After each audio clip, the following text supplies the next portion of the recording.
ठीक है, हो गया नोट मेरे बच्चों, मेरे बकासुरों, बहुत बढ़िया।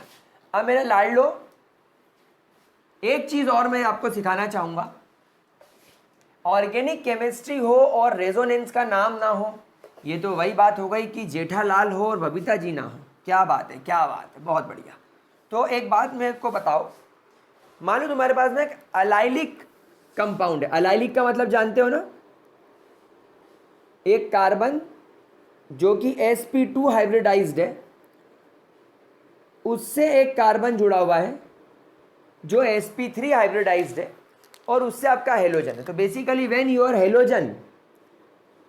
Halogen is attached to a sp3 hybridized carbon which in turn is attached to sp2 hybridized carbon, इसको अलाइलिक हेलाइड्स बोला जाता है। अच्छा सर, विनाइल क्या था? बेटा विनाइल में हेलोजन डायरेक्टली sp2 वाले से जुड़ता था। अब इमेजिन करो ये हेलोजन इसको छोड़ के चला गया, तो यहां पर सिचुएशन कैसी बनी? CH2 double bond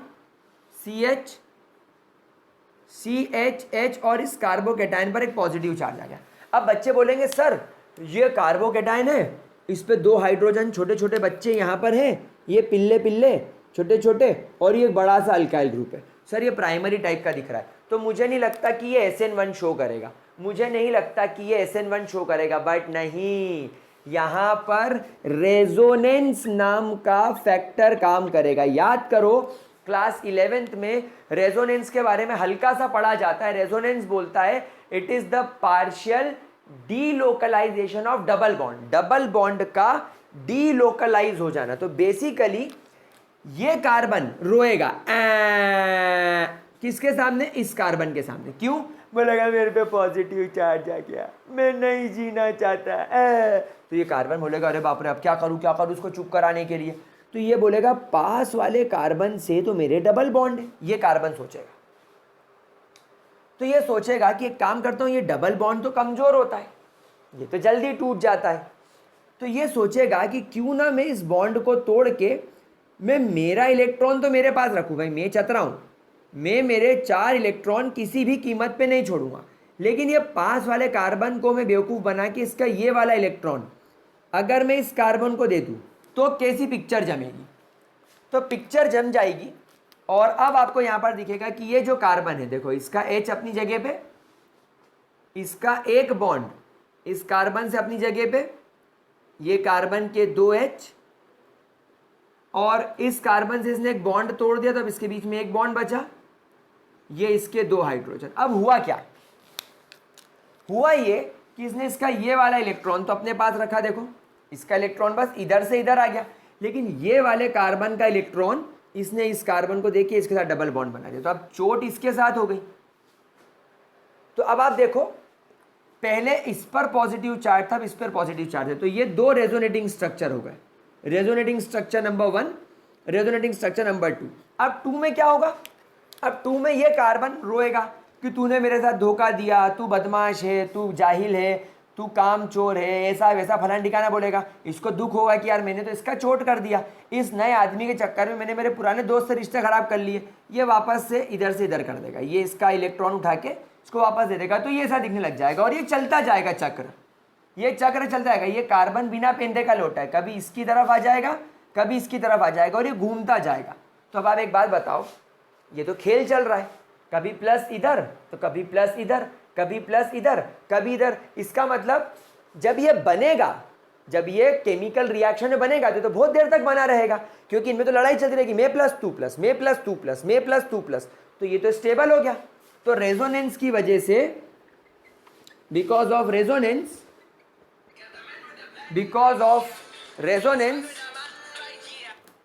because of resonance this structure obtains stability।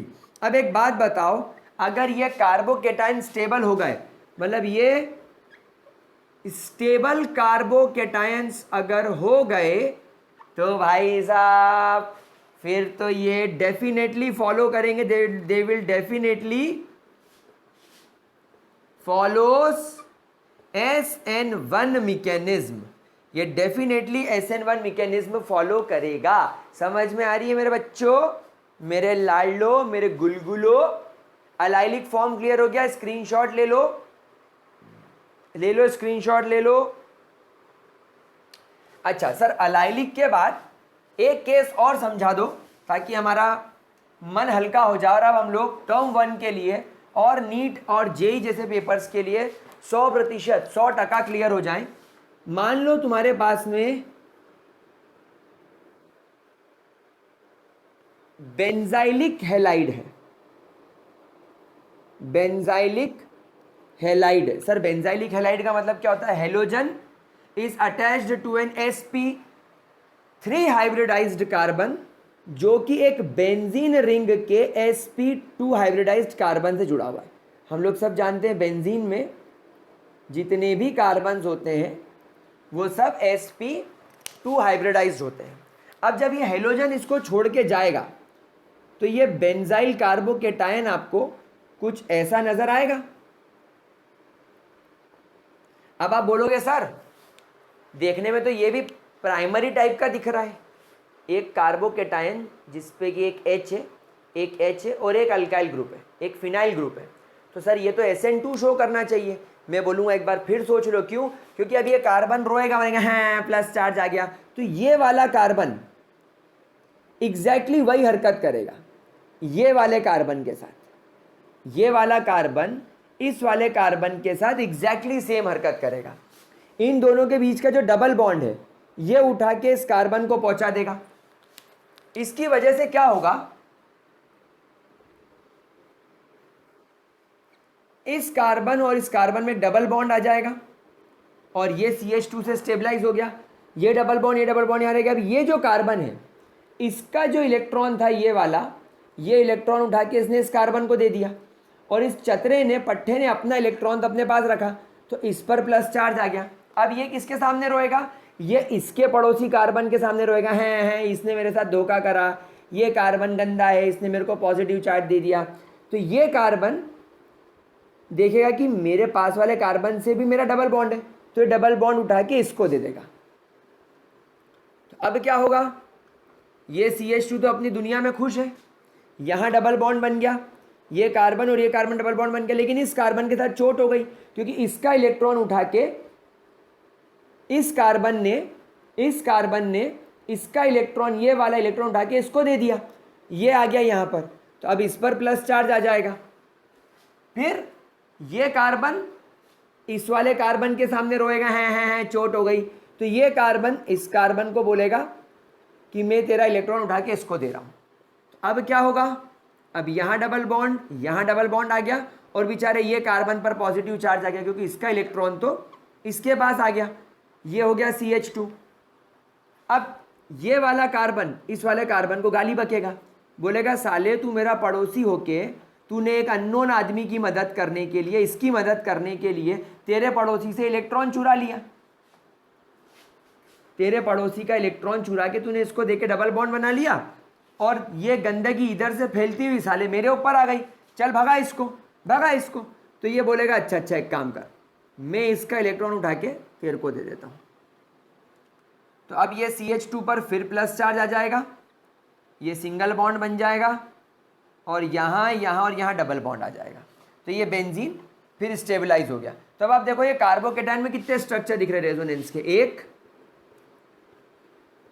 2 और 3, तो ये 3 रेजोनेटिंग स्ट्रक्चर है। मतलब ये तो वेरी स्टेबल कार्बोकेटायन हो गया, it is a very stable cation. भाई देखो ना, अगर ये इन्वायरमेंट में बन गया, अगर ये इन्वायरमेंट में बन गया तो पहले इससे ये बनेगा, फिर ये बनेगा, फिर ये बनेगा, फिर ये बनेगा, फिर ये बनेगा, ये बनेगा, ये बनेगा, फिर ये बनेगा, ये बनेगा, 1 2 3 1 2 3 1 2 3 1 2 3 चलता जाएगा। तो ये स्टेबल कार्बोकेटायन होने की वजह से देयरफॉर ये भी SN1 मैकेनिज्म शो करेगा 150%। समझ गए मेरे प्यारे बच्चों? कोई दिक्कत? अब मैं आप लोगों को एक टास्क दे रहा हूं, आप लोगों को NCERT का एग्जाम्पल 10.6 और 10.7 खुद से करके देखना है। एग्जाम्पल 10.6 और एग्जाम्पल 10.7 खुद से करके देखो।